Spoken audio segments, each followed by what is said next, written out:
Bus malam menuju Garut. Selamat datang di channel Zona Horor.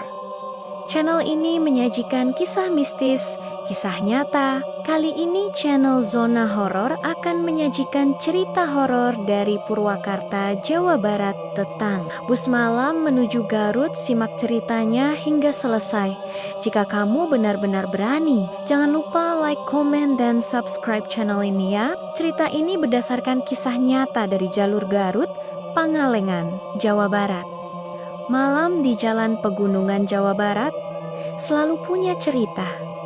Dingin, sepi, dan seringkali tak semuanya yang lewat di jalan itu adalah manusia. Kisah ini benar-benar terjadi tahun 2014. Di jalur Garut menuju Pangalengan, jalan berkelok, sepi dan sering diselimuti kabut tebal.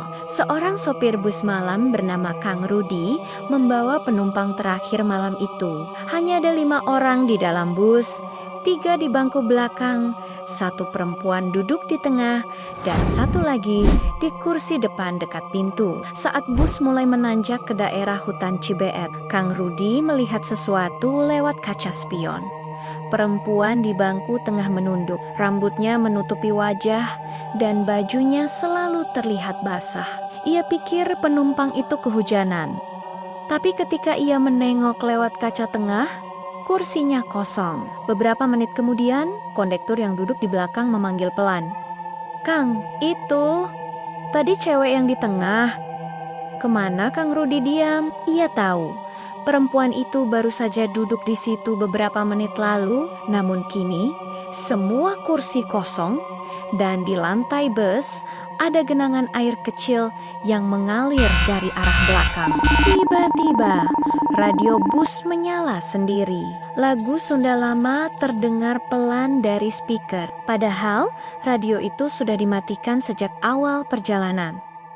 Kang Rudi mencoba fokus menyetir, tapi kabut semakin tebal. Dari jarak beberapa meter di depan, ia melihat seorang wanita berdiri di tengah jalan. Ia membunyikan klakson, tapi wanita itu tidak bergerak sedikit pun. Bus pun berhenti mendadak. Kondektur turun sambil menyorot senter. Tapi di jalan kosong itu, tidak ada siapa-siapa, yang ada hanya bekas kaki basah di aspal mengarah ke hutan di samping jalan. Kondektur kembali masuk dengan wajah pucat. Tapi sebelum ia sempat bicara, perempuan tadi sudah duduk lagi di bangku tengah. Kepalanya menunduk, rambutnya meneteskan air ke lantai. Ia perlahan mengangkat wajahnya dan terlihat mata hitam pekat tanpa bola mata. "Kang, antar Kyun abdi ka imah.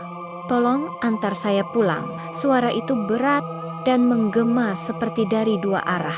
Lampu bus berkedip, mesin mati mendadak, dan semua penumpang menjerit. Keesokan paginya, bus ditemukan di pinggir jalan, tepat di tikungan Cibeet. Mesinnya hidup, lampunya masih menyala, tapi tidak ada satu pun orang di dalamnya. Ketika warga memeriksa bagian tengah bus, di kursi tempat perempuan itu duduk, terdapat jejak lumpur dan daun basah, serta bunga melati yang berserakan di lantai. Warga tua di sana bilang, pernah ada seorang gadis yang tewas tertabrak bus di lokasi itu ketika menumpang pulang dari pesta pernikahan. Dan sejak saat itu, ia sering menyamar menjadi penumpang malam. Jadi, kalau kamu naik bus malam menuju Garut dan melihat ada penumpang duduk diam di tengah, berambut panjang, bajunya basah, dan tidak pernah menatap ke arahmu, berdoalah, karena bisa jadi itu bukan manusia. Suara perempuan berbisik.